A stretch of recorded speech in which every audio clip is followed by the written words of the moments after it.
आज हम पढ़ेंगे वैदिक पीरियड। लास्ट हमने पढ़ा था इंडस वैली सिविलाइजेशन। हमारे इंडिया में क्या गारमेंट्स की हिस्ट्री थी इंडस वैली सिविलाइजेशन के टाइम पर, हड़प्पन्स के टाइम पर, मोहनजोदारो के टाइम पर हमारे इंडिया में किस तरह के गारमेंट्स, किस तरह की ज्वेलरीज चलती थी।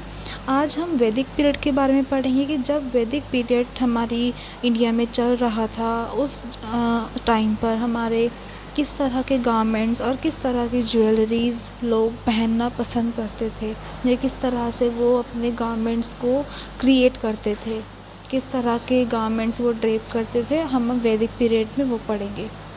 वैदिक पीरियड 1500 और 500 ईसा पूर्व के बीच की समय की अवधि थी। वैदिक पीरियड जो था हमारा वो आपके 1500 से 500 के ईसा पूर्व के बीच का जो समय था वो हमारा वैदिक पीरियड था। वैदिक पीरियड में पहने जाने वाले गारमेंट्स में मुख्य रूप से पूरे शरीर पर एक ही कपड़ा रैप किया जाता था और कंधे पर लिपटा होता था।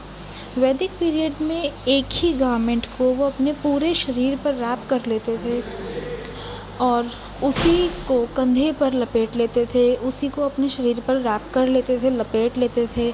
उस तरह से लोग अपने गारमेंट्स पहनते थे। लोग परिधान नामक निचला कपड़ा पहनते थे जो फ्रंट की ओर प्लीट होता था, और मेखला नामक एक बेल्ट के साथ टाई होता था, और अपर गारमेंट जिसे उतारिया कहते थे, जिसे वे समर के दौरान निकालते थे। लोग जो पहनते थे एक परिधान नामक कपड़ा पहनते थे अपने लोअर गारमेंट में, जो हम वेस्ट के नीचे डालते हैं उसको लोअर गारमेंट कहते हैं। उस गारमेंट को वो परिधान कहते थे, और वो गारमेंट आपका फ्रंट की तरफ प्लीट होता था। जिस तरह से आपके साड़ीज़ होते हैं, साड़ीज़ में हम फ्रंट में प्लेट्स बनाते हैं, इसी तरह से वो आपका जो परिधान गारमेंट होता था वो फ्रंट की तरफ प्लीटेड होता था, और मेखला नामक एक बेल्ट के साथ टाई होता था। ऊपर से वो लोग एक वेस्ट बेल्ट, जिसे हम कहते हैं, एक बेल्ट की तरह पहनते थे जिसको मेखला कहते थे। मेखला के साथ उस परिधान को वो लोग टाई कर देते थे, और एक अपर गारमेंट जिसे उतारिया कहते थे वे समर के दौरान निकालते थे। और समर्स में वो लोग एक अपर गारमेंट जो है वो निकाल देते थे, उसे वैसे उतारिया कहते हैं। Orthodox male female. ऑर्थोडॉक्स का मतलब होता है रूढ़िवादी। जो कट्टर अपने धर्म को लेके रूढ़िवाद होते हैं उसको हम ऑर्थोडॉक्स कहते हैं। अपने धर्म या अपनी कास्ट को लेके जो लोग कट्टर होते हैं उनको हम ऑर्थोडॉक्स कहते हैं, मतलब एक तरह से ज़िद्दी आप कह सकते हो। ऑर्थोडॉक्स मेल और फीमेल को आमतौर पर केवल लेफ़्ट शोल्डर के ऊपर फेंकने से उतारिया पहना जाता था, जिसे अपविता कहा जाता है। जो ऑर्थोडॉक्स, जो रूढ़िवादी पुरुष और महिलाएं होती थी, वो जनरली एक कपड़े को, मतलब उतारिया जिसको हम कहते हैं, उतारिया को अपने लेफ़्ट शोल्डर पे वो लोग ड्रेप कर लेते थे, उसे वो अपविता कहते थे। उसी को वो लोग, जो रूढ़िवादी लोग हैं, वो अपविता ही डालते थे। वो उतारिया का ही एक तरह का गारमेंट था, उतारिया के जैसा ही। प्रवर नामक एक और वस्त्र था जिसे वे विंटर्स में पहनते थे। विंटर्स के लिए उनका एक गारमेंट अलग से था, जो थोड़ा सा मोटा था या उनको शीत लहर से उनकी बॉडी को सेव करता था, उसको वो लोग प्रवर कहते थे। यह दोनों जेंडर्स का जनरल ग्रैप था। ये दोनों जेंडर्स डालते थे, मेल भी और फीमेल भी, दोनों प्रवर पहन सकते थे। फ़र्क दोनों के गारमेंट्स में क्या था, वो ये कि वो कैसे उसको पहन रहे हैं या कैसे उसकी शेप है, उनके आकार और पहनने के तरीक़े में फ़र्क था, लेकिन दोनों के गारमेंट्स को प्रवर ही कहते थे। कभी कभी गरीब लोग लोअर गारमेंट को एक लाइन क्लॉथ के रूप में पहनते थे, जबकि रिच लोग इसको प्रेस्टीज के रूप में पैरों तक फैलाते थे।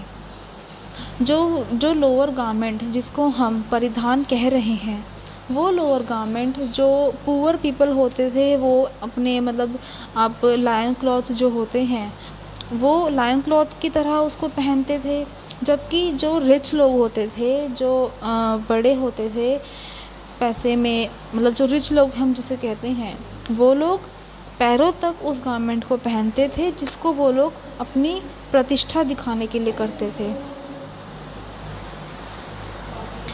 ऋग्वेद में मुख्य रूप से 3 शब्दों का वर्णन किया जाता है, जैसे कि वस्त्र के लिए अधिवस्त्र, करला और आंत प्रतिधि।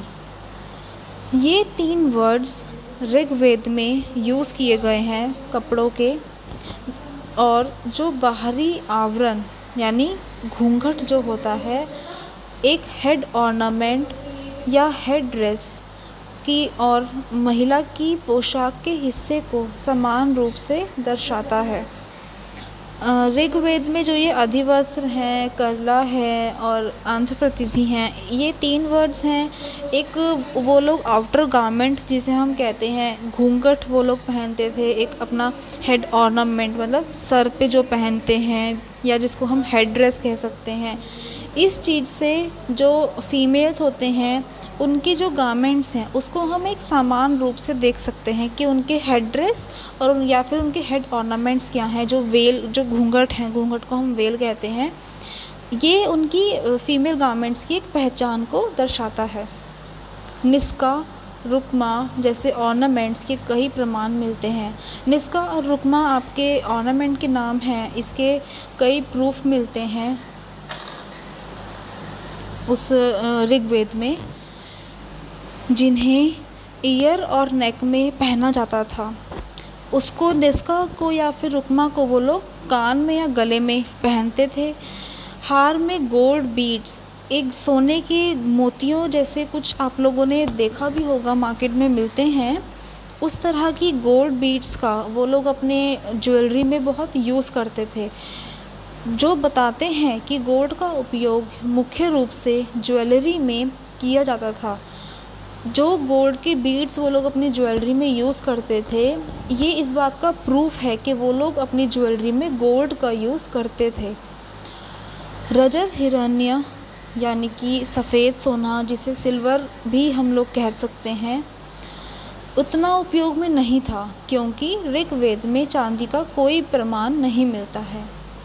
वाइट गोल्ड कह सकते हो, रजत हिरण्य कह सकते हो, सिल्वर भी कह सकते हो, हम आज के टाइम पे उसको सिल्वर भी कहते हैं। इस चीज़ का ऋग्वेद में कोई भी हमें प्रूफ नहीं मिला है। इस बात से हमें ये समझ आती है कि ऋग्वेद में सिल्वर यूज़ नहीं करते थे, गोल्ड यूज़ करते थे ज्वेलरीज़ में। वो लोग जो अपनी रुक्मा और निस्का पहनते थे, गोल्ड बीड्स पहनते थे, वो गोल्ड का यूज़ करते थे। वाइट गोल्ड यानी कि रजत हिरण्य वो लोग नहीं डालते थे। अथर्ववेद में इनर कवर, आउटर कवर और एक चेस्ट कवर के लिए वस्त्र बनाए जाने लगे। जो अथर्ववेद है उसमें लोग अंदर डालने के लिए एक अलग से कवर बनाते थे, एक अलग से गारमेंट बनता था। बाहर पहनने के लिए एक अलग से गारमेंट बनता था, चेस्ट कवर के लिए एक अलग से गारमेंट बनता था। तो यहाँ पर अथर्ववेद में जो लोग थे वो अलग अलग इस तरह से गारमेंट बनाने लगे। इस तरह के लिखा हुआ है अथर्ववेद में, ऐसे वाले प्रूफ मिले हैं। कुर्ला और अंतपदिधि जो ऋग्वेद में जिनका पहले से ही मेंशन है, इनके अलावा निवि यानी कि अंडरवेयर, ववरी यानी कि अपरवेयर और उपवसाना यानी कि वेल यानी घूंघट या हेड ड्रेस लाइक कुंभा और उसनलेसा जैसे अन्य भाग भी हैं। जो हम ऋग्वेद में हम लोगों ने 3 नाम पढ़े, कुर्ला और अंतप्रतिधि। इनके अलावा अथर्ववेद में आपके और भी गारमेंट्स जुड़ गए, जैसे कि निवि जो हमने ये पढ़ा, आंतरिक आवरण, आपका ववरी यानी कि हम उसको आउटर कवर कह सकते हैं, एक बाहरी आवरण कह सकते हैं, और उपवसाना यानी कि आपका वेल यानी कि घूंघट। इस तरह से कुंभा या उसनलेसा, इस तरह के गारमेंट्स भी अथर्ववेद में लोग यूज़ करने लगे। इस चीज़ के प्रूफ मिले हैं। इस वैदिक पाठ में ऑर्नामेंट्स बनाने के लिए उपधाना, फुटवियर यानी जिसको फुटवियर हम कहते हैं उसे वो लोग उपधाना कहते हैं, और कंबाला, मणि, जो ज्वेलरी में यूज़ करते थे इनका भी उल्लेख किया गया है। मतलब ये चीज़ें भी मेंशन है। जो ऑर्नामेंट्स वो लोग पहनते थे, जो फुटवेयर वो लोग पहनते थे, उसको अपडेटर कहते हैं। ऑर्नामेंट्स में वो लोग कंबाला या मनी का यूज़ करते थे।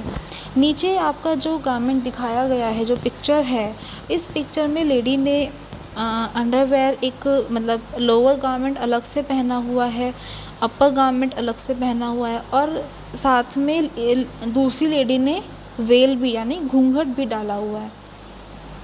इसी तरह से जो हमने ऋग्वेद के ये देखे, ऋग्वेद में आपका उतारिया यानी जो अपर गारमेंट है वो देखो, उसके हाथ में ज्वेलरीज भी हैं, नेक में भी ज्वेलरी है। आपका अंतारिया यानी कि लोअर गारमेंट। उतारिया जो रिच पीपल डालते थे वो इस तरह से कि वो लोग सिर्फ एक ही शोल्डर पे उसको ड्रेप कर लेते थे। और आपका अंतारिया दूसरी पिक्चर में जो आपका लोअर गारमेंट नी लेंथ तक उसने पहना हुआ है। तो इस तरह से जो पिक्चर्स मिली हैं वैदिक पीरियड की, उससे हमें ये सारे जो गारमेंट्स हैं जिनके हमें नाम पता लगे, अधिवस्त्र, कुर्ला, अंश प्रतिदि, इस तरह के वो लोग गारमेंट्स यूज़ करते थे।